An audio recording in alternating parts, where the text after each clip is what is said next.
కోయ ఎల్లమ్మ తల్లి జ్యోతిషాలయం. విద్య, ఉద్యోగం, వ్యాపారం, ప్రేమించిన వారు దూరం అవడం, భార్యాభర్తల మధ్య గొడవలు, అత్త కోడళ్ల మధ్య మనస్పర్ధలు, కుటుంబ సమస్యలు, ఆర్థిక సమస్యలు, పెళ్లి కుదరకపోవడం, సంతానం ఆలస్యం కావడం, స్త్రీ పురుష వశీకరణం, చెడు ప్రయోగ నివారణ మొదలగు ఎటువంటి సమస్యలకైనా పరిష్కారం చూపగలరు.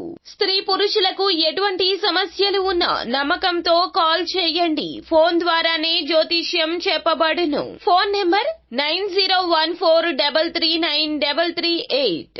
హాయ్ ఫ్రెండ్స్, అందరికీ నమస్కారం అండి. మరొక 2 రోజుల్లో తులారాశి వారి జాతకులు వారి ప్రమాదం సంభవించబోతుంది. మీరు జాగ్రత్త వహించండి. ఏం జరగబోతుంది మీకు తెలుసా? మరొక 2 రోజుల్లో ఈ రాశి జాతకులు ఈ యొక్క ప్రమాదం కావున ఇలా చేస్తే ముప్పు తప్పుతుంది. ఆ ప్రమాదం ఏమిటి? ఏం జరగబోతుంది? రానున్న 2 రోజుల్లో ఈ రాశి జాతకులకు గ్రహరీత్యా ఎటువంటి ఫలితాలు కలగబోతున్నాయో తదితర అన్ని వివరాలు కూడా మనం ఈ వీడియోలో సంపూర్ణంగా సవివరంగా తెలుసుకుందాము. అంతకంటే ముందు ఫ్రెండ్స్, వీడియోని పూర్తిగా చూడండి. అప్పుడే మేము ఏం చెప్పబోతున్నాము అనేది మీకు అర్థమవుతుంది. వీడియో గనక మీకు నచ్చినట్లయితే గనక లైక్ చేయండి. మీ లైక్ మాకెంతో సపోర్ట్ అండ్ ఎంకరేజ్మెంట్ గా ఉంటుంది. ఇక ఆలస్యం అనేది ఏ మాత్రము కూడా లేకుండా మనము ఈ వీడియోలోకి వచ్చేద్దాము. ఈ రాశిలో పుట్టిన వారు మరొక 2 రోజుల్లో ఈ యొక్క ప్రమాదం తప్పించుకోవడానికి ఎటువంటి జాగ్రత్తలు పాటించాలి, ఏ దేవుణ్ణి ఆరాధించాలి, ఎలాంటి పరిహారాలు చేయాలో కూడా ఈ వీడియోలో సవివరంగా తెలుసుకుందాము.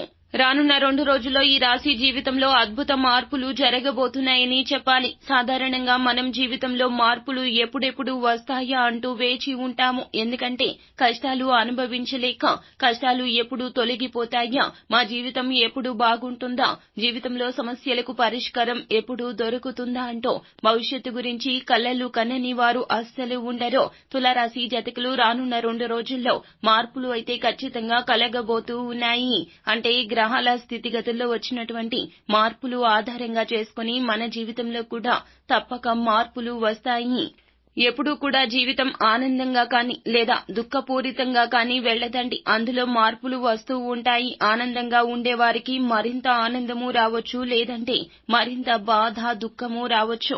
బాధలో ఉన్న వారికి బాధ పెరగొచ్చు, బాధ తగ్గిపోయి ఆనందమైన జీవితంలోకి కూడా వెళ్లవచ్చునో, ఎలాంటి మార్పు అయినా జరగవచ్చునో.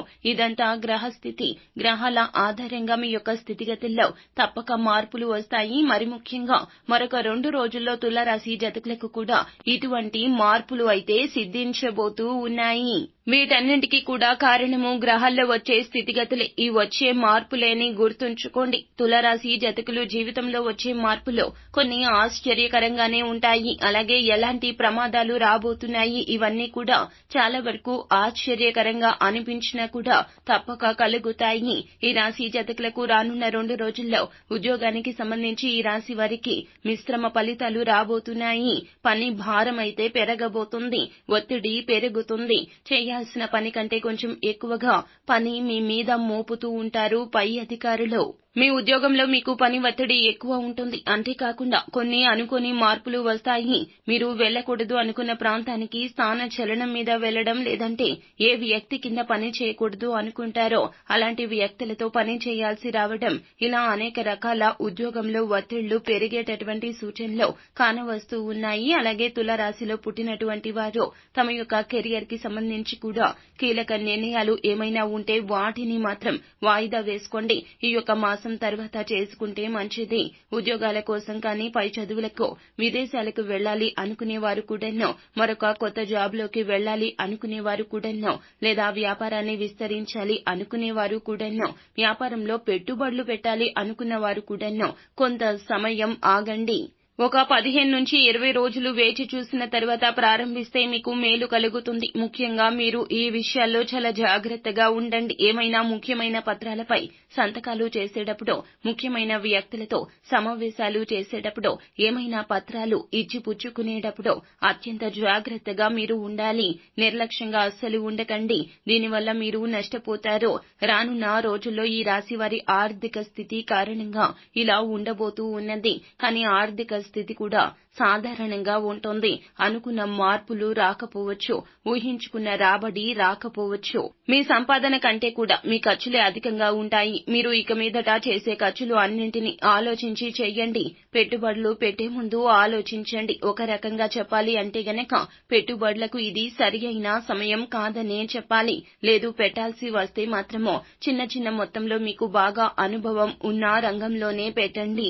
కుటుంబం విషయంలో వ్యక్తులతో మాట్లాడేటప్పుడు చాలా జాగ్రత్త అవసరమో.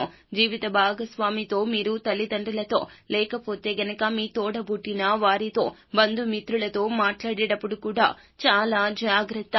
మాటల విషయంలో మాత్రం చాలా జాగ్రత్తగా ఉండాలి. ప్రతి విషయాన్ని ఆచితూచి మాట్లాడండి. ఆరోగ్యపరంగా చూస్తే గనక పెద్దగా ఇబ్బందులు ఏమీ ఉండవు. ఇంట్లో సమస్యలకు, బయట సమస్యలకు కొద్దిగా మానసిక ఆందోళన, శరీరం అలసిపోయినట్లు ఉండడం లాంటివి ఉంటూ ఉంటాయి.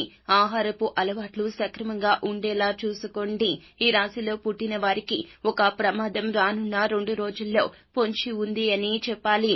అది కూడా కేవలం మనం చేసే పనుల మీద, మనం మాట్లాడే మాటల మీద స్వీయ నియంత్రణ లేకపోవడం వల్లే జరుగుతుంది. ఖచ్చితంగా ఈ విషయాన్ని మీరు గుర్తు పెట్టుకోండి. ముఖ్యంగా మీ యొక్క పని ప్రదేశంలో, వ్యాపారం చేసే ప్రాంతంలో, ఇక కుటుంబంలోనూ ఇతర అపరిచిత వ్యక్తులతో మాట్లాడేటప్పుడు, ముఖ్యంగా స్త్రీలతో మాట్లాడేటప్పుడు, పై స్థాయి అధికారులతో మాట్లాడేటప్పుడు మీ మాటలు అదుపులో ఉంచుకోండి. ఇక కుటుంబ సభ్యులతో ఎక్కువ ఇబ్బందులు రాకుండా ఉండాలి అంటే గనక మీరు ముందుగా వారితో లౌక్యాన్ని ప్రదర్శించండి.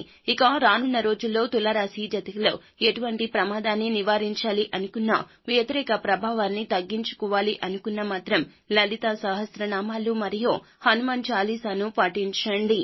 రెండింటినీ పాటించే వీలు లేకున్నా, లేదా అంత సమయం లేకున్నా కనీసం శివారాధన అయినా చేయండి.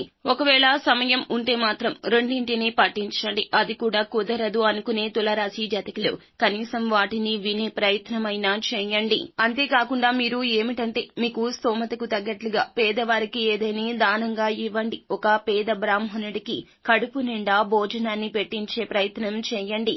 వారికి నల్ల నువ్వులను దానంగా ఇవ్వండి. ఇలా చేస్తే గనక ఖచ్చితంగా మీపై ఉండేటటువంటి చెడు దృష్టి, నరఘోష మొత్తం కూడా తొలగిపోతుంది.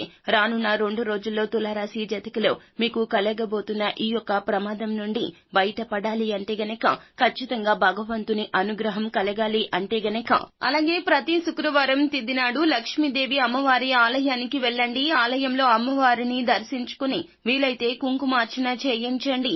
ఒకవేళ కుదరదు అనుకున్న వారు ఇంట్లోనే అమ్మవారిని పూజించుకోండి.